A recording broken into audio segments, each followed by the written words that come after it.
Halo, perkenalkan nama saya Desli Sabatini Lawe, mahasiswa Stikom Uilindo Kupang semester 3. Nah, di sini saya selaku moderator dari kelompok 3. Video kali ini dibuat untuk memenuhi tugas dari mata kuliah komunikasi data. Nah, materi yang akan kami paparkan yaitu mengenai WAN.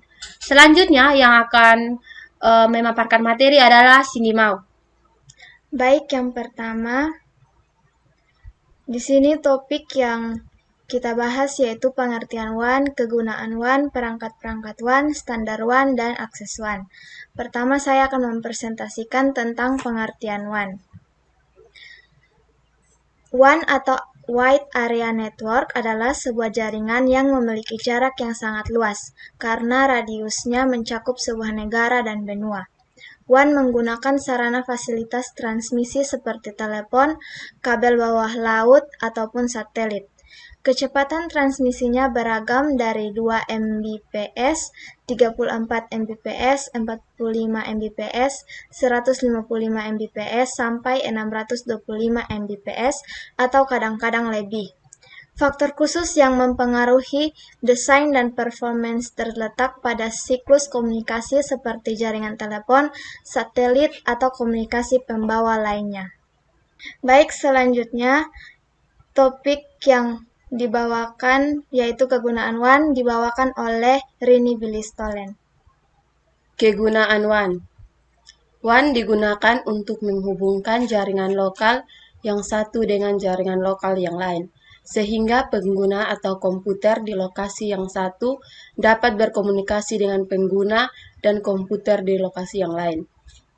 Selain itu, WAN juga digunakan untuk menghubungkan LAN dan jenis-jenis jaringan bersama-sama, sehingga pengguna dan komputer di satu lokasi dapat berkomunikasi dengan pengguna dan komputer di lokasi lain. Banyak WAN dibangun untuk satu organisasi tertentu dan swasta. Topik selanjutnya akan dibawa oleh Renaldi Detan. Di sini saya akan menjelaskan tentang perangkat keras pada WAN. Yang pertama, router. Router adalah sebuah alat jaringan komputer yang mengirimkan paket data melalui sebuah jaringan atau internet menuju tujuannya, melalui proses yang dikenal sebagai routing. Fungsi router yang pertama, menghubungkan sejumlah jaringan yang memiliki topologi dan protokol yang berbeda. Yang kedua, menghubungkan jaringan pada suatu lokasi dengan jaringan pada lokasi yang lain. Yang ketiga, membagi suatu jaringan berukuran besar menjadi jaringan-jaringan yang lebih kecil dan mudah untuk dikelola. Jenis-jenis router yang pertama, router PC, router aplikasi, router hardware. Yang kedua, switch ATM.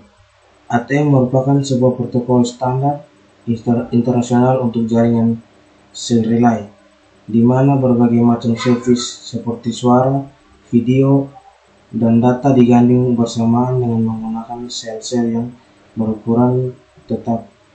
ATM switch memiliki kemampuan yang pertama, mendukung bermacam layanan ataupun interface. Yang kedua, disertai langsung dengan software, sistem operasi, interworking.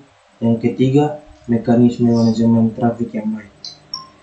Fungsi switch WAN yakni mampu menentukan apakah sebuah frame data perlu dilewatkan ke segmen atau port yang lain atau tidak, di mana keputusannya diambil berdasarkan MAC address, tujuan pada frame data tersebut. Yang ketiga, CSU atau DSU. CSU atau DSU sama seperti modem, hanya saja CSU atau DSU mengirim data dalam format digital melalui jaringan telepon digital. CSU atau DSU biasanya berupa kontak fisik yang merupakan dua unit yang terpisah. CSU atau DSU, jalur komunikasi membutuhkan sinyal dengan format yang sesuai. Untuk jalur digital, sebuah channel service unit atau CSU dan data service unit atau DSU dibutuhkan. Keduanya sering digabung menjadi sebuah perangkat yang disebut CSU atau DSU. Yang keempat, modem. Modem berasal dari singkatan modulator-demulator. Modulator merupakan bagian yang mengubah sinyal informasi ke dalam sinyal pembawa atau karir, dan siap dikirimkan. Sedangkan demulator adalah bagian yang memisahkan sinyal informasi atau yang berisi data atau pesan dari sinyal pembawa atau karir yang diterima sehingga informasi tersebut dapat diterima dengan baik. Modem merupakan penggabungan kedua-duanya. Artinya modem adalah alat komunikasi dua arah. Setiap perangkat komunikasi jarak jauh dua arah umumnya menggunakan bagian yang disebut modem, seperti FSAT, Microsoft Wave Radio, dan lain sebagainya. Namun, istilah modem lebih dikenal sebagai perangkat keras yang sering digunakan untuk komunikasi pada komputer. Yang kelima yaitu Communication Server. Com Server adalah paket perangkat lunak komunikasi untuk mengelola transfer data, built-in teknologi, dan algoritma memberikan transmisi data cerdas yang secara otomatis menyesuaikan parameter kepada pemakai atau membutuhkan proses.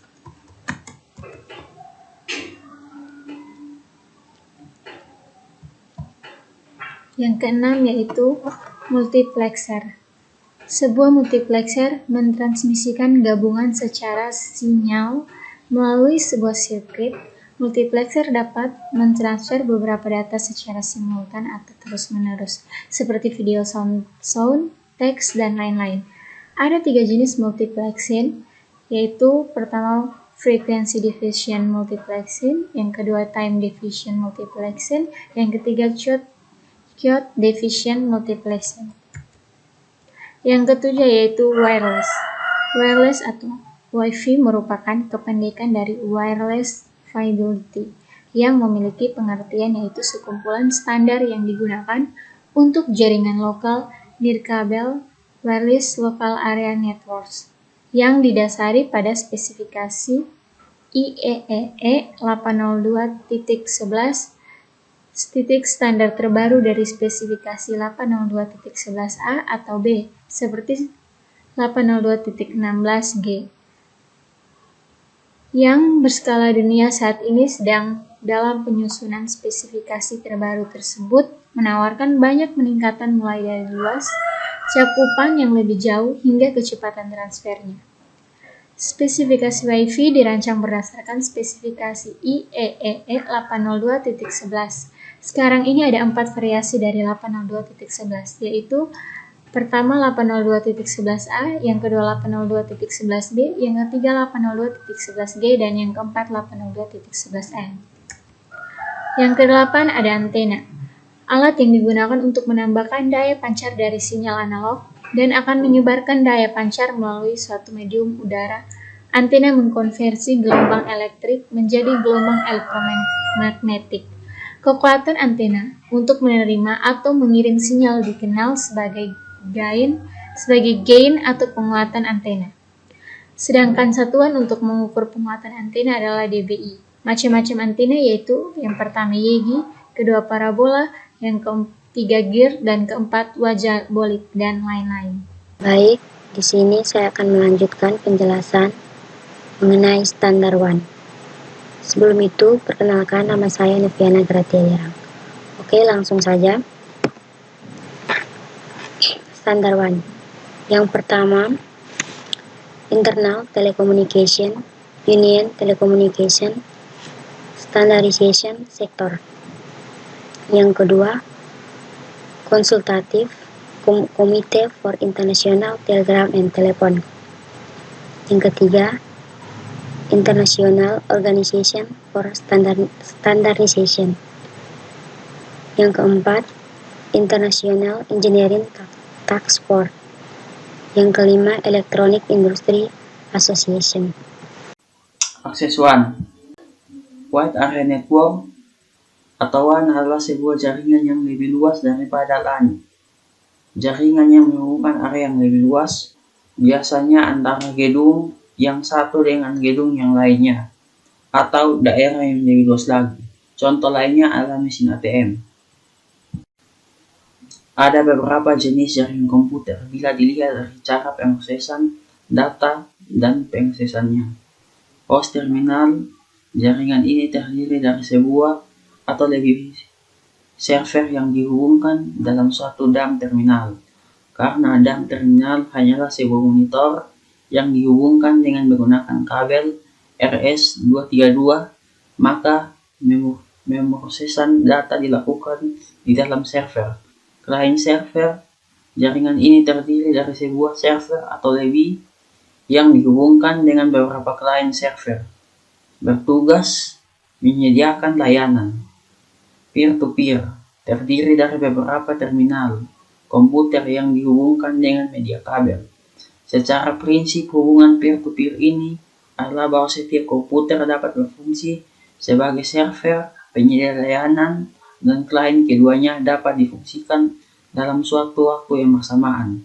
LAN, Local Area Network, hanya terdapat satu atau dua server dan ruang lingkupnya terdapat dalam satu lokasi atau gedung. Wide Area Network merupakan gabungan dari LAN yang ruang lingkupnya dapat saja satu lokasi, misalnya gedung bertingkat suatu perusahaan maupun sekolah, atau dapat tersebar di beberapa lokasi di seluruh dunia. Jaringan jenis ini membutuhkan minimal satu server untuk setiap LAN dan membutuhkan minimal dua server yang mempunyai lokasi yang berbeda untuk membentuknya. Internet jaringan ini merupakan sekumpulan jaringan yang berlokasi terbesar di seluruh dunia yang saling terhubung membentuk satu jaringan besar komputer.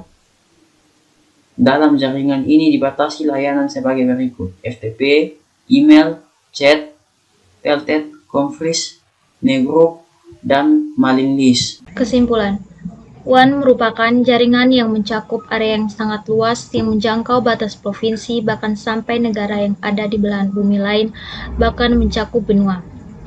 Jaringan WAN membutuhkan beberapa perangkat yang dapat mendukung kinerja dari jaringan tersebut. Tanpa adanya perangkat-perangkat yang mendukung, tentu jaringan tersebut tidak dapat bekerja secara optimal, apalagi jaringan yang berbasis luas ini. Setiap perangkat memiliki keunggulan dan kelemahan yang berbeda-beda. Namun, karena adanya dukungan dari perangkat lain, tentu perangkat dalam jaringan dapat beroperasi secara maksimal.